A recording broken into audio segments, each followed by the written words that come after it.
दिनैनि आपडेटआ जाहैबाय खनसे कट गानानै फैखांबावबाय आरो डिसेम्बर 14 थारिखआव दंबावो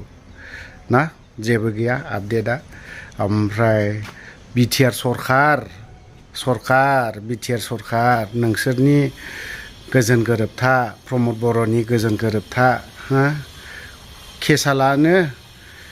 माने नैबे गोजोन गोरोबथानि गेजेरजों जोबनानै फैगोन हाइनेस केसफोरालाय माथो दासिमबो जोबना फैया मानोथो दिनैबोलाय गाबोनबोलाय मास मोनफ्रोमबो खुनफा कट गानांबाय थाखो दानि फैसा थाइसेबो होनो हायाखै 100-200बो होबोनो हायाखै बैसोरनो माबा माबि सहि होग्राफोरनो बेफोरखौ कि हरदों प्रमद दिनैबो गाना फैनांदों कट ओमफ्राय नै डिसेम्बरनि 14 थारिखआवबो खनसे स्राय गाहैबावनांगौ बिनि उनावहाय आरोबाव माला गाहैबावनांगौ कन्टिनिउ मान्थलि गानांबाय थायो हरदों नोंनि गोजोन गोरोबथा बा बे सरखारनि गेजेरजों नैबे बिटिआर गोजोन गोरोबथानि गेजेरजोंनो हाइनेसफोरा जोबगोन माथो हाइनेसफोरनि केस दासिमबो जोबनायनि जेबो खबर गैया माथो खनसे कट गानाङाब्लानो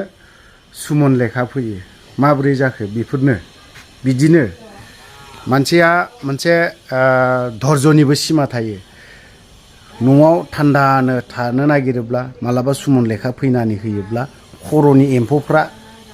जेसेबां थारफोरा दङ जरलाजोबो खामानि होआ प्रमदनाव केस गैया मोनसेबो कट गानाङा नालाय ओंखायनो पानिशमेन्टआ मा नों कटआव गाखोआब्लाबो बे कटआवहाय नोङो 1 घन्टा जिरायहोना दोननांनायानो बेफोरनो मोनथिबाय बेफोरनो गोरों गोरा गियानि गुनि साबसिन हामसिन लिडार प्रमद बर' आरो गबिन्द बिराद डाइनामिक लिडारनो बैफोर 1 घन्टा जिरायहैनांनाय कट सिङावहाय बै सिङावहाय हाजिर जानांनाय मेन्टेलि टर्चारा बेफोरनो नोंसोर बेफोरबायदिखौ मोनदावब्लासो बुजिगोन मेन्टेलि टर्चार जायो बेफोरबायदियाव सोर रागा जोङा आरो बेथ' बे जानानै थाबाय जों सानफ्रोमबो मास मोनफ्रोमबो जों कट गानांबाय थाखागोन लोगोसेनो आपडेटआ ओरैबायदि जाहैबाय मैयाहाय आबसुफ्रा दिपेन बर' बिथांमोना बिसिबांबा बोसोरनि उनावहाय हादानाव थांदोंमोन खारन बिथांमोना मा मिडियायाव बुंखांनानै मा जाथाय जाबोआ बिसोरो बिनि बारै होसोजानायनि भिडिअ फुटेजआ आंनाव फैयाखै निउस पर्टेलफोरावहाय नोंथांमोना नुखाजोब्बायबो जानांगौ थ' जों दिपेन बर'नि माखासे बाथ्रा बुंनाय बिराद हालदै हुलदै मस्ला मस्लि होनाय रावखौ जों दान्दिसे खोनासंनानै लानि चिरां जिल्लानि साहा थानाय बे माने रिपु रिजार्भ जे माने फरेस्ट एरिया बे फरेस्ट एरियानि जे भारत भुटान माने जे सिमा बा बड'लेण्डनि जि मोनसे हार्डलेण्ड बे माने साहा थानाय जिखिनि हाग्रा ओनसोल दङ बेयाव सिगांनिफ्रायनो जोंनियाव माने गोबां रिपर्ट दङ जे बेयाव माने दंफां दाननाय हाग्रा एवस्रांनाय हाग्राखौ फोजोबस्रांनायनि खामानिया सोलिबाय थादों आरो मालाबा बेयो दावराव जायो मालाबा जेब्ला डिपार्टमेन्टआ स्ट्रिक्टलि नायो बियो बन्द जायो किन्तु बे खामानिया सिङाव सोलिबाय थानाय बाथ्राखौ जोङो गोबां समाव रिपर्ट मोन्दों आरो थारैनो थांनाय सप्तायाव जों मिथिबाय जे बे हाग्रानिफ्राय आरोबाव माने गोबां माने खुन्दा माने ट्रेक्टराव जाबनानै लानानै थांदों बेखौ लानानै सोर हाग्राखौ दानदों सोर हाग्रा धंस खालामदों आरो आसोल माने सिखावा सोर बे बाथ्राखौ लानानै तर्क जुक्ति जानाय बेखौ जोङो नुनो मोनबाय दा दुलाराय बर' फरायसा आफादा माहारिनि जिहेतु जोंहा बिबान दङ बे ओनसोलाव थानाय बर' फिसा बर' आइ आफाजों लोगोसे गुबुन हारि माहारि थांना थानायनि थाखाय हाग्रा ओनसोला जोंनि थाखाय गोनांथार आरो बेखौ इयुन जोलैनि थाखाय जों थिनानै गालांनांगोन दा 2006 सननि फरेस्ट राइट एक्ट बायदियै 2005नि 13 डिसेम्बरसिम जाय मानसिफ्रा हाग्रा ओनसोलाव दंमोन बिथांमोना लेन्ड एन्टाइटेलमेन्ट मोनगोन लेन्ड राइट मोनगोन बेयाव जोंहा क्लियार आरो बिनि थाखाय जों दाबि होगासिनो दङ किन्तु 2006 सननिफ्राय दासिम 2023 दिनै माने जोबनोसै बे समसिमबो दिनै जे हाग्रा एवस्रांनाया सोलिबाय थादों जि जायगायाव गसंनानै दङ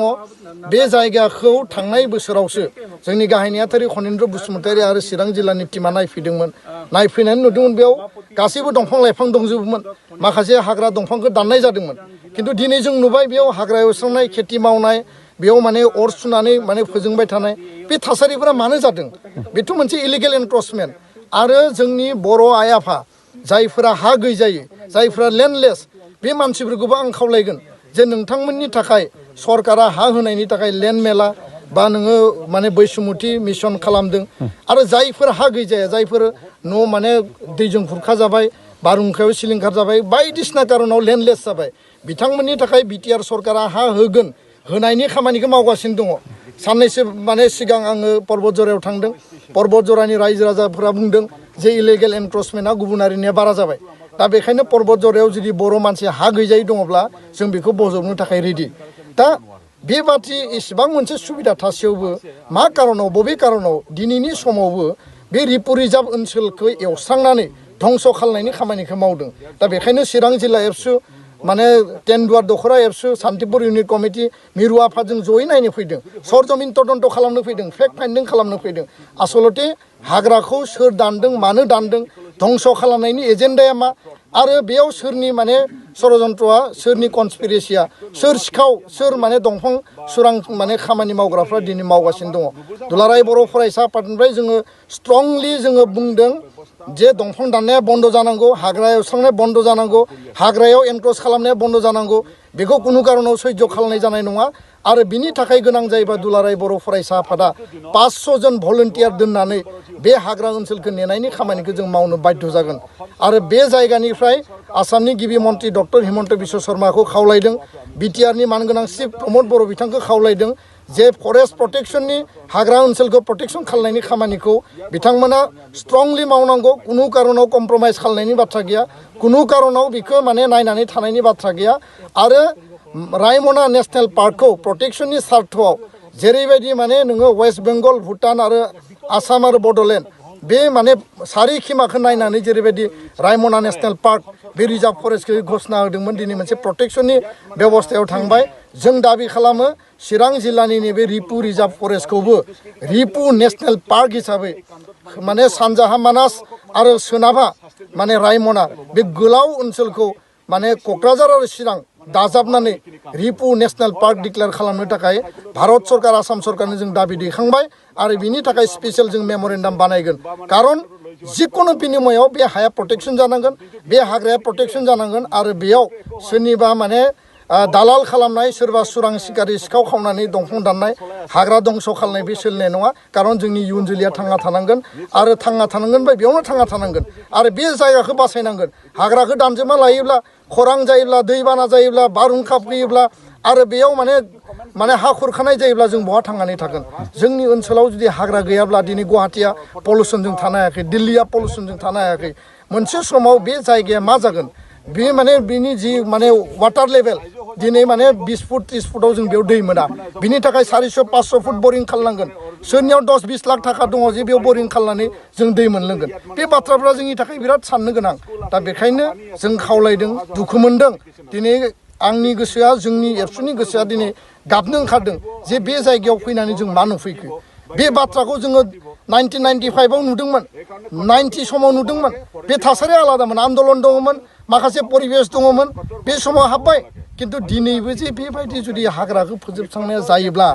बियो जोंनि थाखाय जोबोद दुखुनांथाव हारिया जोबस्रांगोन साफा सानै जायफोरा हा माने एनक्रच खालामनानै लादों बिथांमोननि जिउ थांना थानायनि थाखाय सरकारा बेबस्था लानांगोन आरो बिथांमोना बुंदों सरकारा बेबस्था लागोन किन्तु मानि थाखाय एनक्रचमेन्ट मानि थाखाय हाग्रा एवस्रांनाय बिनि सायाव बिटिआर सरकारा स्ट्रिक्ट नोजोर लाखिनांगौ आरो बेखौ जों खावलायबाय आरो बियो जुदि स्टप जायाब्ला बिनि थाखाय जोङो गोजौ लेभेलसिम थांनो थाखाय बाध्य जागोन गोजोन्थों दाखालि जिहेतु सार्भिस प्रभाइडार बिथांमोना गोबां खोथाखौ बुंलायदों मेम'रेन्डाम गथायनायखौ बिथांमोना उइथड्र खालामना लानायनि बाथ्रा बुंदों थ' दिनैबो सेम खोथाखौनो जोङो दिपेन बर' बिथांनिफ्राय खोनानो मोन्दों बिथांमोना गोनां जायोब्ला मेम'रेन्डाम गथायनायनि खोथा बाथ्राबो बुंलायनाया ओंखारदों थारैनो जुदि बियो एबसुफ्राबो जुदि मेम'रेन्डाम गथायोब्ला दाखालिथ' जिहेतु बनसु आरो आतसु बिथांमोना मेम'रेन्डामखौ गथायबाय आरो खनसेबाव जुदि बिनि सायावनो दिपेन बर'मोना आबसु फरायसा आफाद माहारियारि आफाद बिथांमोना जुदि मेम'रेन्डाम गथायबावोब्ला होनबाथ' मोनथाम दल संगठन जागोन होनबाथ' मोजाङैनो इनकुवारि जागोन मोजां इनकुवारि जायोब्ला बै हादानाव थाग्रा सुबुंफोर बै हादानाव थानाय मावनानै जाख्रुबग्रा रायजो राजा बिथांमोना मा जागोन दाना सार्भिस प्रभाइडारफ्रा बिखौ एसे सिन्था धारा खालामलायनाया मोजांसै थ' दिनैहाय बे दंफाङा सोर दानमारदोंमोन थाङै थुङै जुदि सार्भिस प्रभाइडारफ्रा जुदि थांमारोब्ला इनकुवारि खालामनायाव जुदि बिथांमोननिनो गोरोन्थिया जुदि ओंखारहैमारोब्ला मा जाहैगोन बिथांमोननि सार्भिस प्रभाइडार जायफ्रा 10,000 बेथन जानाय बै सुबुंफोरनि न'खरा मा जाहैबावगोन थाङै थुङै नों आङानो बिथांमोननि जानानै बुंफिननांगौ बा गोब्रामबावनांगौ जागोन होननानै आंबो सानदों दा उफाय गैया सरकार खुंथायाव थाग्राफ्रा बुंजानांगोन बैखौबो खोनासंनांगोन बैखौबो खोनासंनांगोन दिनै आरोबाव मा जों नुथाया बिनिख्रुइबो आरो देरसिन गिथाव बाथाव भिडिअ मोनसे जों नुदों जायखौ जों रुवाजों लानानै रुवा फाफ्लियाव लानानै जाय बुस्थुखौ जों फिल्मफोरावसो नुयोमोन मानसिखौ रुवाजों दाननो होसोनाय बा माबा मोनसे एटेक खालामनो होसोनाय थारैनो जुदि बे खाथिनो जाय होसोनाय बिनि खाथियाव जुदि मानसिया थानायमोनबा खुनु खोथा गैया बेथ' जि मुदाव होसोबोदों दानथारनाय बा माबा मोनसे खालामनायनि मुदावसो होसोनायखौ नुदों थ' लोगोफोर आं दिनै भिडिअखौ बारा गोलाव खालामनो सानाखै बावनो दोनथ'बाय जय बर' हारिनि